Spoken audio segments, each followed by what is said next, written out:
Hello dear aspirants, આપ સર્વેનું અમારી YouTube channel game changing સાયકોલોજીમાં હાર્દિક સ્વાગત છે. આજના વિડીયોમાં આપણે એક નવા પ્રકરણની શરૂઆત કરવાના છે સમાજ કાર્ય અંતર્ગત. તે છે સામાજિક વૈયક્તિક સેવા કાર્ય અને પરામર્શન, સરખાપણું અને તફાવત અને પદ્ધતિની મર્યાદા. તો સમાજ કાર્ય વિષય એવો છે જે પ્રોબેશન ઓફિસર, ચીફ ઓફિસર તેમજ અન્ય કેટલીક સરકારી પરીક્ષાઓ માટે અગત્યનો છે અને એ અંતર્ગત આજે આપણે એક નવા ચેપ્ટરની શરૂઆત કરવા જઈ રહ્યા છે. તો સામાજિક વૈયક્તિક સેવા કાર્ય અને પરામર્શન કરવું એટલે કે જે નિષ્ણાંત વ્યક્તિ હોય એને જરૂરિયાત જેને છે એને યોગ્ય સલાહ સૂચન આપવામાં આવે તો એને આપણે પરામર્શન તરીકે ઓળખીએ છીએ. તો એમાં શું સરખાપણ અને તફાવત જોવા મળે છે અને સાથે સાથે જે પદ્ધતિઓનો ઉપયોગ થાય છે એ પદ્ધતિની મર્યાદાઓ શી છે, તો એ વિશેની ડિટેલમાં ચર્ચા આપણે આ વિડીયોમાં કરીશું. તો સૌપ્રથમ આપણે પ્રસ્તાવનાની વાત કરીએ. સામાજિક વૈયક્તિક સેવા કાર્યને સમાજ કાર્યની ખૂબ જ મહત્ત્વની પદ્ધતિ માનવામાં આવે છે. તો બેઝિકલી આપણે જ્યારે વાત કરીએ છીએ સામાજિક વૈયક્તિક સેવા કાર્યની, તો એ સમાજ કાર્યની ખૂબ જ મહત્ત્વની પદ્ધતિ છે. આ પદ્ધતિ દ્વારા વ્યક્તિગત રીતે સેવાર્થીને મદદ આપવામાં આવે છે. તમને અહીંથી પૂછાઈ શકે કે સામાજિક વૈયક્તિક સેવા કાર્ય એ શું છે? તો એક પદ્ધતિ છે જેના દ્વારા સેવાર્થીને મદદ આપવામાં આવે છે. જે વ્યક્તિને સેવાની જરૂર છે તો એવી વ્યક્તિને બેઝિકલી આપણે મદદ કરી શકીએ છીએ. વ્યક્તિના પ્રશ્નો અને મુશ્કેલીઓમાં ઘણી ભિન્નતા જોવા મળે છે. આપણે અગાઉ પણ જોયું હતું કે કોઈ પણ અલગ અલગ વ્યક્તિઓની વાત કરીએ તો અલગ અલગ વ્યક્તિઓ જે છે એમના પ્રશ્નો અને સાથે સાથે એમની મુશ્કેલીઓ છે એમાં ઘણી ભિન્નતા છે. એટલે કે દરેક વ્યક્તિના જે પ્રશ્નો છે, જે પ્રોબ્લેમ છે, મુશ્કેલીઓ છે એ સરખી નથી હોતી, અલગ અલગ હોય છે.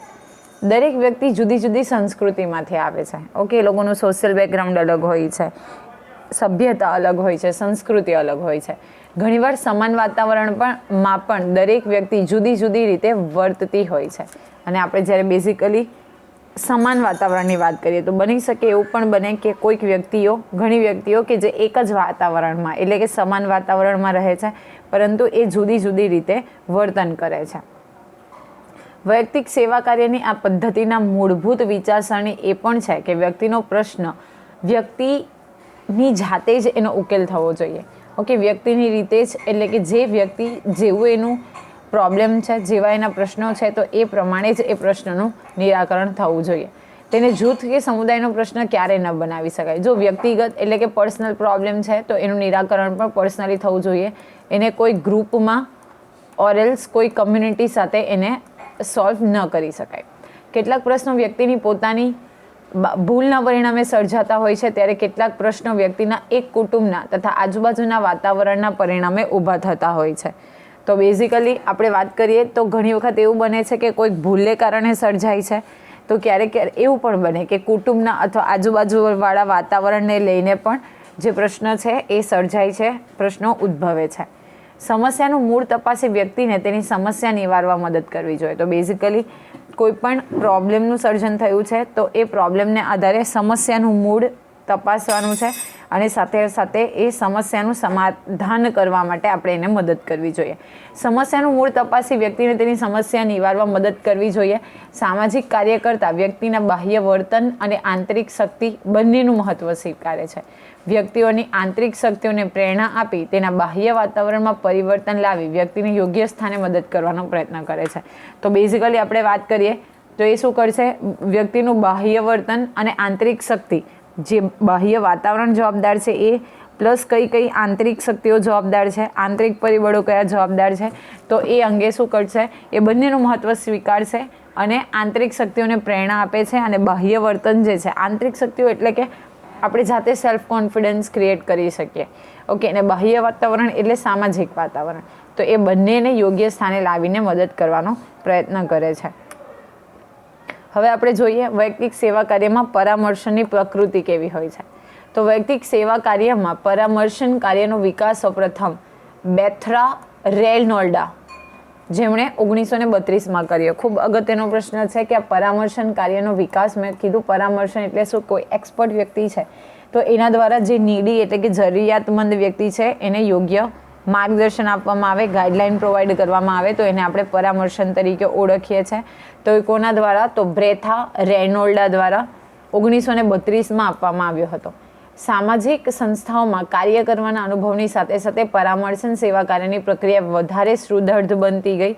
પરામર્શનને વધારે સ્પષ્ટ કરતા એપ્ટેકુરના મત મુજબ, તો એપ્ટેકુર નામના જે વિદ્વાન છે એમણે આ પરામર્શનને કઈ રીતે ઇન્ડિકેટ કર્યું છે? તો પરામર્શન એ સમસ્યા સમાધાનમાં લક્ષ્ય તરફ લઈ જતી એક વૈયક્તિક સહાયતા છે. ઓકે, મેં તમને કીધું કે એક્સપર્ટ દ્વારા, તો એ શું કરશે? સમાધાનમાં લક્ષ્ય તરફ લઈ જતી, એટલે કે સમસ્યાનું સમાધાન કરવા માટે હેલ્પ કરતી એક વૈયક્તિક સહાયતા છે. જો કોઈ ગ્રુપ કે કોઈ કમ્યુનિટીની સહાયતા નથી, એક વૈયક્તિક સહાયતા છે. જ્યારે કોઈ વ્યક્તિ સમસ્યાનું સમાધાન કરવામાં અશક્ત જણાય છે ત્યારે તે વ્યક્તિ નિપુણ વ્યક્તિની સહાયતા પ્રાપ્ત કરે છે અને તે નિપુણ વ્યક્તિનું જ્ઞાન અને અનુભવનો ઉપયોગ કરી સમસ્યા સમાધાનમાં ઉપયોગમાં લેવામાં આવે છે. જ્યારે વ્યક્તિ પોતે કોઈક સમસ્યાનું સમાધાન કરવામાં અશક્ત જણાય છે અથવા તો એ વ્યક્તિ સમાધાન કરી શકતી નથી, તો એવા કિસ્સામાં શું થાય છે કે નિપુણ વ્યક્તિની સહાયતા પ્રાપ્ત કરવામાં આવે છે અને એ જે એક્સપર્ટ છે એ વ્યક્તિનું જે જ્ઞાન છે, એનો અનુભવ છે, એનો ઉપયોગ સમસ્યાનું સમાધાન માટે કરવામાં આવે છે, તો એને આપણે પરામર્શન તરીકે ઓળખી શકીએ. અગેન બીજી એક વ્યાખ્યા આપવામાં આવી છે પરામર્શનને વધુ સ્પષ્ટ કરતા રોબર્ટ ખેવ રોફર. નામ યાદ રાખવાનું છે તમને. ડેફિનેશનના આધારે કઈ ડેફિનેશન કયા વિદ્વાને આપી છે એ પૂછાય છે. તો રોબર્ટ ખેવ રોફરના મત મુજબ પરામર્શનને વિવિધ નિદર્શન સેવાઓમાંની એક માનવામાં આવે છે. વિવિધ સેવાઓ છે તો એ પૈકીની એક સેવા માનવામાં આવે છે, જેમાં મુખ્યત્વે વ્યક્તિ સાથે પ્રત્યક્ષ રૂબરૂમાં સંબંધોથી જ શરૂ કરવામાં આવે છે. કઈ રીતે આ જે પરામર્શન છે તો કરવામાં આવે છે? તો પ્રત્યક્ષ ફેસ ટુ ફેસ અને રૂબરૂ સંબંધોથી, મતલબ મુલાકાતથી જે પરામર્શન છે એ શરૂ કરવામાં આવે છે. પરામર્શ કરતા વ્યક્તિ પરામર્શ પ્રાપ્ત કરનાર વ્યક્તિની ભાવનાઓ, તેની પરિસ્થિતિ તથા પરિસ્થિતિ ઉત્પન્ન કરતા પરિબળોને સમજાવવામાં અને તેનું વિશ્લેષણ કરવામાં મદદરૂપ થાય છે. ઓકે, પરામર્શ કરતા વ્યક્તિ અને પરામર્શ પ્રાપ્ત કરનાર એટલે કે સેવાર્થી અને કાર્યકર એ શું કરશે? ભાવનાઓ અને પરિસ્થિતિ ઉત્પન્ન કરનાર પરિબળો, જે કોઈ પ્રોબ્લેમ ક્રિએટ થયો છે તો એને કયા આધારે, કયા પરિબળોને આધારે પ્રોબ્લેમ ક્રિએટ થયો છે તો એ સમજવામાં પ્લસ એનું વિશ્લેષણ કરવામાં એટલે કે એનું એનાલિસિસ કરવામાં મદદરૂપ થાય છે. પરામર્શન એ વૈયક્તિક સેવા કાર્યનું હાર્દ છે. પૂછાઈ શકે, અગત્યનો વન લાઇનર છે કે વૈયક્તિક સેવા કાર્યનું હાર્દ કોને માનવામાં આવે છે? તો પરામર્શનને માનવામાં આવે છે. કારણ કે વ્યક્તિની સમસ્યાને સમાધાન સુધી લઈ જવા સુધીનો રાજમાર્ગ પરામર્શનથી શરૂ થાય છે. બંને સેન્ટેન્સ ખૂબ અગત્યના છે. જ્યારે સમસ્યાને સમાધાન સુધી લઈ જવાનો જે રાજમાર્ગ છે, જે વે છે, એ ક્યાંથી શરૂ થાય છે? તો પરામર્શનથી. એટલે કે પહેલાં ડિસ્કશનથી શરૂ થાય છે અને પછી એનું સોર્ટ આઉટ થાય છે. અગત્યનો સવાલ છે, પરામર્શનના મુખ્ય લક્ષણો જણાવો. તો ફર્સ્ટ જે લક્ષણ છે એ છે પરામર્શન વિશિષ્ટ હોય છે. વ્યક્તિની સમસ્યાના સંદર્ભમાં પરામર્શ કરતા વિશિષ્ટ હોય છે. દાખલા તરીકે મનોરોગી વ્યક્તિ પોતાની સમસ્યાના સમાધાન માટે મનોરોગ વિશેષજ્ઞ એટલે કે જે સાયકાટ્રિસ્ટ છે એની પાસે જાય છે. તેવી જ રીતે બાળકોની સમસ્યા માટે બાળ રોગી વિશેષજ્ઞ જે ચાઇલ્ડ સ્પેશિયાલિસ્ટ હોય એની પાસે એ પરામર્શન માટે આવે છે. આમ પરામર્શન વિશિષ્ટતા ધરાવતી સેવા છે, જેમાં નિપુણ વ્યક્તિનું પરામર્શન ખૂબ અગત્યનું છે. જુઓ, જે તે વ્યક્તિની સમસ્યાનો સંદર્ભમાં જે તે વ્યક્તિ એની પાસે જાય છે. ફોર એક્ઝામ્પલ કે તમને નોર્મલ ફીવર આવે છે તો તમે ડૉક્ટર પાસે જશો. ઓકે, કોઈ દાંત રિલેટેડ ઇસ્યુ છે તો તમે ડેન્ટિસ્ટ પાસે જશો. હાર્ટ રિલેટેડ પ્રોબ્લેમ છે તો તમે કાર્ડિયોલોજિસ્ટ પાસે જશો. તો જેવા પ્રોબ્લેમ તો એવા વ્યક્તિનું પરામર્શન લેવામાં આવે. તો અહીંયા પણ જો કોઈક મનોરોગી છે, મેન્ટલી ઇલ છે, તો એ વ્યક્તિ મનોરોગના વિશેષજ્ઞ જે સાયકાટ્રિસ્ટ છે એની પાસે જશે. કોઈ બાળકોની સમસ્યા છે તો એમાં બાળરોગી જે વિશેષજ્ઞ હોય એની પાસે પરામર્શન લેવામાં આવે છે. અને એટલા માટે આ પરામર્શન છે એ વિશિષ્ટતા ધરાવતી સેવા છે અને સાથે સાથે જે એક્સપર્ટ્સ છે એનું ઘણું મહત્ત્વ છે. બીજી લાક્ષણિકતા છે પરામર્શનો વિવિધ શાખાઓ સાથે સંલગ્ન સેવા છે, એટલે કે કનેક્ટેડ સર્વિસ છે. પરામર્શન દરમિયાન સમસ્યાગ્રસ્ત વ્યક્તિને જરૂરી અન્ય શાખામાં પરામર્શન માટે પણ જરૂર પડે સહાયતા આપવામાં આવે છે. ઓકે, કોઈક બીજી શાખામાં જરૂર છે તો ત્યાં પણ સહાયતા આપવામાં આવે છે. દાખલા તરીકે વૈયક્તિક પ્રશ્નથી પીડિત વ્યક્તિના પરામર્શન દરમિયાન બાળ વ્યવહાર અંગે પણ તેને પોતાની સમસ્યા સંબંધિત સારવાર અથવા તો પરામર્શની જરૂર જણાય તો તે પ્રકારનું પરામર્શન સેવા ઉપલબ્ધ કરાવવામાં દાતા સહાય કરે છે. ટૂંકમાં આ પરામર્શન કાર્ય અન્ય સમાજ કાર્યમાં વિવિધ વિભાગો સાથે સંલગ્ન સેવાઓ છે. માનો કે કોઈક વૈયક્તિક પ્રશ્ન છે તો એ દરમિયાન એને બાળ વ્યવહાર અંગે પણ પોતાની સમસ્યા છે, તો વૈયક્તિક સમસ્યા તો છે જ, સાથે સાથે બાળ વ્યવહાર એટલે કે જે ચાઇલ્ડ બિહેવિયર છે એની અંગે પણ પ્રોબ્લેમ છે. તો જે આ વૈયક્તિક પરામર્શન છે એ શું કરશે, જે બાળ વ્યવહાર અંગેના નિષ્ણાંત વ્યક્તિ છે તો એની સાથે મોકલશે. એટલા માટે એક શાખા સાથે બીજી શાખાઓની સેવાઓ જે છે એ સંલગ્ન છે. ફોર એક્ઝામ્પલ, માનો કે તમે બીમારીથી પીડાવ છો તો તમે ડૉક્ટર પાસે જશો, પરંતુ તમારે જ્યારે રિપોર્ટ કરાવવાની રિક્વાયરમેન્ટ હશે તો એ ડૉક્ટર પ્રિસ્ક્રિપ્શન લખીને તમને લેબમાં મોકલશે. ઓકે, પછી માનો કે તાવની જગ્યા પર પછી રિપોર્ટમાં કંઈક અલગ વસ્તુ આવે છે, ફોર એક્ઝામ્પલ પથરી યા સ્ટોન, તો આપણે એ અંગેની જે ટ્રીટમેન્ટ છે એ કરશું. એટલે કે વિવિધ શાખાઓની સાથે આ પણ સંલગ્ન છે. પછી જોઈએ પરામર્શનનું મહત્ત્વ વધી જાય છે. શા માટે વધી જાય છે? તો કારણ કે વ્યક્તિની સમસ્યાનું કેન્દ્રબિંદુ એક જ હોય છે, પરંતુ એક ક્ષેત્રમાં પ્રાપ્ત કરેલી સહાયતાનું મહત્ત્વ બીજા ક્ષેત્ર કરતાં ભિન્ન હોય છે. દરેક ક્ષેત્રનું પોતાનું મહત્ત્વ છે, અનેરું મહત્ત્વ છે. એટલે કે એક ક્ષેત્રમાં જે તમે સહાયતા પ્રાપ્ત કરી છે એ બીજા ક્ષેત્ર કરતાં કેવી હોય છે? ભિન્ન હોય છે, અલગ હોય છે. સમસ્યા ઉકેલના સંદર્ભે ભિન્ન ક્ષેત્રોમાં નિપુણ પરામર્શદાતાની સહાયતા પ્રાપ્ત કરેલી હોવી જોઈએ. આમ દરેક ક્ષેત્ર તરફથી પ્રાપ્ત થયેલ સહાયતાનું પણ વિભિન્ન મહત્ત્વ છે. આપણે જો કોઈ બાળરોગી હોય તો એ અંગેનો નિષ્ણાંત, માનો કે કોઈક મેન્ટલ રોગ હોય તો એ અંગેનો નિષ્ણાંત હોય, તો એ અંગે જે કોઈ આપણે નિપુણ વ્યક્તિની સહાયતા પ્રાપ્ત કરેલી છે તો એ સહાયતાનું અનેરું મહત્ત્વ છે, આગવું મહત્ત્વ છે. પરામર્શન દરેક તબક્કે સહાયતા કરે છે. This is the next topic. તો વ્યક્તિથી સમસ્યા વૈવાહિક હોય છે. બાળકો સંદર્ભથી હોય અથવા તો સમસ્યા પીડિત વ્યક્તિ એ સૌપ્રથમ સ્વયં પોતાને આ સમસ્યા સમજવી જરૂરી બને છે અને પોતાની સમસ્યાને પોતે સ્વયં સમજવાનો પ્રયાસ સેવાર્થીને પરામર્શન સેવા માટે મનોચિકિત્સા કેન્દ્ર તરફ દોરી જાય છે અને જરૂર જણાય તો તેને મનોચિકિત્સક સમક્ષ પરામર્શન માટે અનુરોધ કરે છે અથવા તે અંગેની સહાયતા ગોઠવે છે. ઓકે, સૌપ્રથમ તો જે પીડિત વ્યક્તિ છે એ પોતે જ સમસ્યા સમજે એ જરૂરી છે. પછી એ પોતે સમજવાનો પ્રયત્ન કરે છે અને ધીરે ધીરે એને શું કરવામાં આવે છે? પરામર્શન સેવા તરફ, એટલે કે મનોચિકિત્સા ક્ષેત્ર છે એની તરફ એ દોરી જાય છે. ઓકે, સ્પેશિયલી જ્યારે બાળકોના સંદર્ભથી હોય ત્યારે.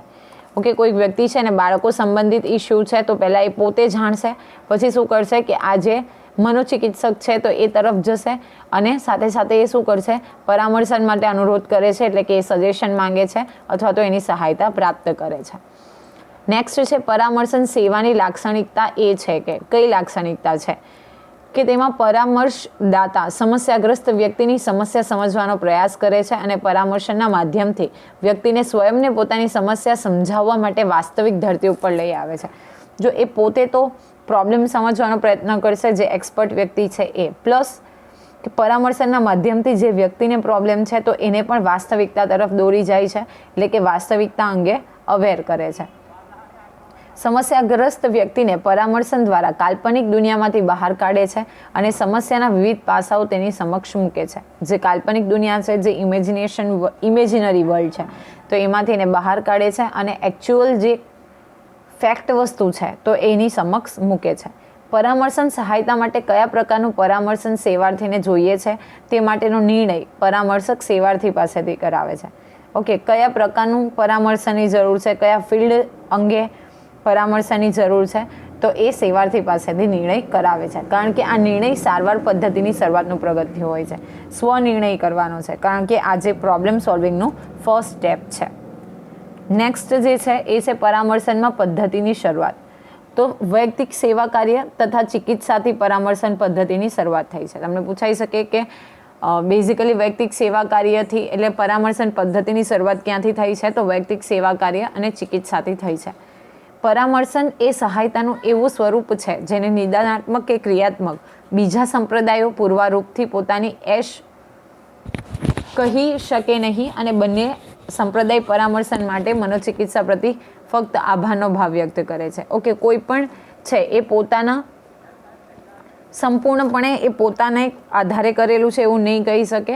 બંને એકબીજા પ્રત્યેનો ભાવ વ્યક્ત કરે છે. કોઈ એક, મેં હમણાં ફોર એક્ઝામ્પલ કે માનો કે કોઈ એક રોગથી પીડિત વ્યક્તિ છે, તો જ્યારે હોસ્પિટલ જશે પછી ખબર પડે કે કોઈક વધારે મલ્ટિપલ ડિસીઝ છે, તો એ પ્રમાણે ટ્રીટ કરશે. તો એ બંને ડૉક્ટર છે એ પોતાને એવું નહીં કહી શકે કે આ મારી સહાયતાનું સ્વરૂપ છે.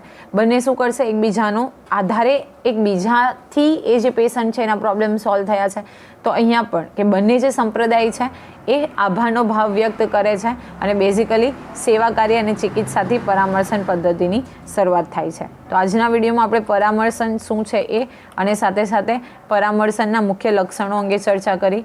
આશા રાખું છું કે તમને આ વિડીયોમાં સમજ પડી હશે અને જો તમને વિડીયો ગમે તો લાઈક કરી અને શેર કરવાનું ભૂલશો નહીં. અને આવા જ વિડીયોની વધુ અપડેટ્સ માટે તમે અમારી યુટ્યુબ ચેનલ ગેમ ચેન્જિંગ સાયકોલોજીને પણ સબસ્ક્રાઈબ કરી શકો છો. Thank you for watching the video. Have a nice day.